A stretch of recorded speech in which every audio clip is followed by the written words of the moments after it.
నమస్తే రమగారు. నమస్తే జీ. రమగారు ఏదైనా చిన్న కథ చెప్తారా? మామూలుగా మనం ధన వ్యామోహం, ధన మదం అలాంటి పదాలు వింటాం. అంటే ఎవరి దగ్గరైనా డబ్బులుంటే వాడికి నడమంత్రం అలాంటి వాడతాం కదా. అంటే అవునో కాదో జయ, కానీ డబ్బులు వచ్చేసిన వాడికి ధైర్యం వచ్చేస్తుంది కదా. నేను గ్రేట్ అనే భావన ఆటోమేటిక్గా వస్తుంది. ఎందుకంటే వాడు ఏదైనా కొనగలుగుతాడు. డబ్బుతో పాటు వచ్చేస్తుంది అంటారా? ఆటోమేటిక్గా డబ్బు అపరిమితమైన ధైర్యాన్ని ఇస్తుంది జయ. ఏదైనా చేసేస్తాడు. దానికి పంచతంత్రంలో ఒక కథ చెప్తా, పెద్ద కథ, చిన్న బ్రీఫ్గా మ్యాటర్ చెప్తా. ఎలుక ఒకటి పైనున్న కుండని ఇక్కడి నుంచి ఎగిరి అందుకుంటుంది. మిగిలిన ఎలుకలు ఏవి అందుకోలేవు. ఈ కింద నుంచి ఎగిరి అంత పైకి ఎట్లా అందుకుంటుంది అని అక్కడికి వచ్చిన ఒక సన్యాసి, ఒక ఆయన ఏమంటాడంటే, ఆ ఎలుకది కాదు బలం, అది ఎక్కడుంటుందో అక్కడుంది ఆ శక్తి ఏమిటో, ఇది ఉన్న ప్లేస్ ఏమిటో చూపించు నాకు, దీని బలం ఏమిటో నేను నీకు చెప్తానంటాడు.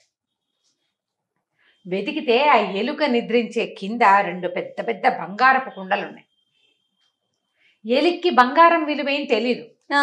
ఆ బంగారం నుంచి వచ్చేటువంటి ఆ గొప్పతనం వల్ల దానికి అది వచ్చింది. అంటే ఎలుక పేరు పెట్టాడు, కానీ మనుషులు కూడా అంతే. వాడికి స్వతహాగా ఏమీ శక్తి ఉండదు, యుక్తి ఉండదు, ఏమీ ఉండదు, మామూలుగా ఉంటాడు. సడన్గా వచ్చి డబ్బులు పడిపోతే వాడు ఏదైనా కొనేసుకోగలడు, ఏదైనా అనే ఫీలింగ్ వచ్చేస్తుంది. చూసావా లోపల?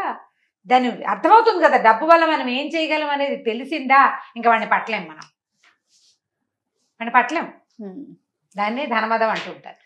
ఆ కథని అట్లా చెప్పారు మనకి పంచతంత్రంలో. అదే ఎలుక్కి వచ్చిన బలం ఎందుకు వచ్చిందంటే దాని కింద ఉన్న డబ్బు వల్లే. ఆ డబ్బులు తీసేసాక అది బలహీన, అది ఎత్తుకోలేదు, ఎగిరి పట్టుకోలేకపోతుంది. అంతేగా, ఎగిరి కింద పడుతుంది అన్ని ఎలుకల్లాగానే. దానికి తెలిసిపోతుంది నా బలం అంతా పోయింది అని. డబ్బు పోతే బలం పోతుంది, నీకు బలం కావాలంటే డబ్బు సంపాదించాలి అని చెప్తుంది పంచతంత్రం. ధనమే ప్రధానమైన బలం మనుషులకి. అయితే దాని మీద ఒక చిన్న చందమామ కథ చెప్తా. ఒక ఊళ్ళో ఒక వీరయ్య గారని ఒక ఆయన ఉన్నాడు. ఈ వీరయ్య గారికి ఓ భార్య కొడుకు ఉండేవారు. పిల్లవాడు కొంచెం 4-3 ఏళ్ళు వచ్చాక భార్య రెండోసారి కనలేక చనిపోయి, ఈయన ఏం చేశారంటే ఈ పిల్లాడిని చూసుకోవటానికి చంద్రమతి అని ఒక ఆవిడని మళ్ళీ పెళ్లి చేసుకున్నారు. ఆవిడ మహాసౌందర్యవతి. ఆయనకి బాగా భయంగా ఉండేది, ఇది సౌందర్యవతి ఇది ఏం చేసేస్తుందో అని. పిల్లాడిని సరిగ్గా చూడదేమో అని అనుకునేవాడు, కానీ పిల్లాడు మాత్రం ఆవిడకి బాగా మాలిమయ్యాడు. ఆవిడ కొంచెం వయసు పెద్దదే, లేట్ మ్యారేజ్ ఆవిడకి. పిల్లాడితో చాలా బాగా ఉండేది. పిల్లాడు పిన్ని కలిసి ఉండేవాళ్ళు. కానీ ఈయనకి భార్య మీద అనుమానంగా ఉండేది. ఇది ఇంత అందగత్త, ఏం చేస్తుందో. అక్కడి నుంచి ఆస్తి అంతా దీనికి అప్పచెప్తే ఇదేం కొంప ముంచుతుందేమో అలా అనిపించి ఏం చేసేవాడు, ఆలోచించుకుని నేను పెద్దవాడిని, నాకు ఏదైనా ముంచుకొస్తే చాలా కష్టమని ఆస్తులు గీస్తులు అన్నీ అమ్మేసుకుని బంగారం రూపంలో ఏర్పరచుకున్నాడు. అన్ని బంగారు నాణేలుగా ఏర్పరచుకున్నాడు. మామూలుగా ఏదో తినడానికి ఉండడానికి ఇల్లు వాకిలు ఏవో ఉన్నాయి. ఏం చేశాడు, ఆ బంగారం దాచిన డబ్బంతా, ఈ బంగారాన్ని అంతా 2 పెద్ద పెద్ద బిందెల్లో నింపి తనకి ఇంట్లో ఒక సుబ్బయ్య అని ఒక పనివాడు ఉండేవాడు. ఆ సుబ్బయ్యని వెంబడి పెట్టుకుని, ఒరే నన్ను కూడా ఎత్తు పెంచావు, నువ్వు ముసలాడివి, నాకంటే అంటే సుబ్బయ్య ఇతనికంటే పెద్దవాడు, తన్ని కూడా ఎత్తుకున్నవాడు అనమాట. నా కొడుక్కి అందజేయాలిరా ఇది ఎలాగైనా, నా పెళ్ళాం మంచిది కాదంటే మంచిదే బాబు అన్నా కూడా ఒప్పుకోకుండా ఏం చేశాడు, దూరంగా ఉన్న ఒక దిబ్బలో పాతి పెట్టాడు. అది ఈ సుబ్బయ్యకి తెలుసు. సుబ్బయ్యకి చెప్పాడు, నా పిల్లాడికి చూపించు ఈయనది. పిల్లాడు కొంచెం పెద్ద అయ్యి వాడు బుద్ధిమంతుడు అయ్యాక కొన్నాళ్ళు ఇలాగే గడిచింది. పిల్లాడిని ఎక్కడికో చదువుకు పంపించాక పిల్లాడు కాస్త 16-18 ఏళ్ళ వాడు అయ్యాడు. సడన్గా ఈ వీరయ్య గారు కాస్త పోయాడు. పోయేసరికల్లా మరి ఇంకేం చేస్తారు, పిల్లాడు వచ్చి ఇల్లు వాకిలు చూసుకోవాలిగా. రెండవ ఆవిడ చంద్రమతి కూడా 2-3 పిల్లలు కలిగారు. పిల్లలు అన్నయ్య బాగానే ఉండేవాళ్ళు. ఇంటికి వచ్చి చూసుకుంటే ఇంట్లో ఏమీ లేవు, ఏదో ఇల్లు వాకిలి ఉన్నాయి. సంపాదించే తండ్రి ఏమో చచ్చిపోయాడు. మనకు అంతకుముందు ఉన్న ఆస్తి స్వాస్తి ఏమీ లేవు. ఇప్పుడు ఏదో ఉన్న 10 రూపాయలతో 4 రోజులు గడిచాయి. తర్వాత ఇంకా డబ్బు అవసరం. డబ్బుల కోసం ఆలోచించుకుంటే తల్లి ఏమని చెప్పిందంటే, నాయన మీ నాన్న మనకు అక్కడ పొలం ఇక్కడ స్థలం అన్నీ అమ్మేశాడురా, అమ్మేసి బంగారపు కాసులుగా మార్చాడు, వాటి ఎక్కడో దాచిపెట్టి ఉంటాడు.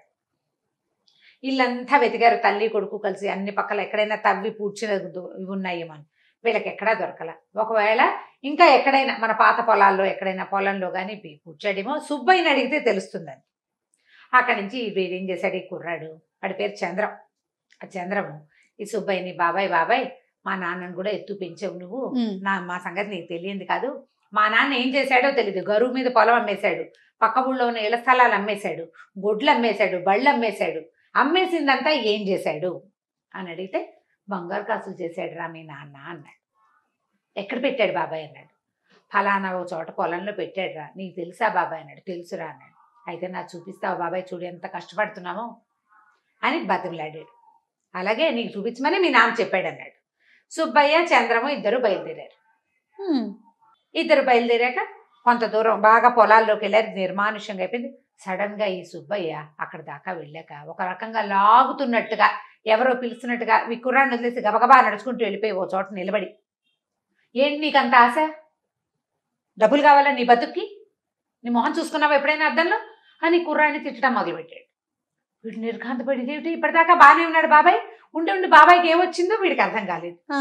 అదేమిటి బాబాయ్ అంత మాట అన్నావంటే, లేకపోతే నీకు ఇంత డబ్బాస్ ఎందుకు, ఎలాగోలాగా బతుకు. అసలు ఆ డబ్బంతా ఎక్కడుందో నాకు ఒక్కడికే తెలుసు. డబ్బు ఎక్కడుందో తెలిసిన వాడికే అది అనుభవించే యోగ్యత ఉంటుంది. నువ్వెవడివి మధ్యలో? నువ్వు పెట్టలేదు, నీకు నీకు తెలీదు. నువ్వు పెట్టండి, నీకు తెలియంది నీకెందుకు కావాలి? ఇంకా నీకు అక్కర్లేదు, నేను నీకు చచ్చినా చూపించను.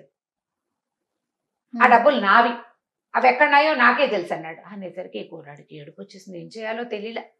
అక్కడి నుంచి బాబాయ్ బాబాయ్ ఇంటికి వెళ్దాను రా బాబాయ్, పిన్ చూస్తుంది బాబాయ్, మా అమ్మ అంటుంది బాబాయ్ అని బతిమలాడి ఇంటికి తీసుకుపోయాడు.